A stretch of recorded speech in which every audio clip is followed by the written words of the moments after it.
नजारा नहीं मिलेगा इसमें।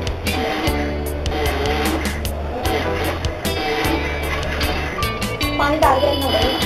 पानी से एक बूंद लगानी होती है उस पे, इतना पानी नहीं डाल के, तो एक बूंद टच करनी होती है बस।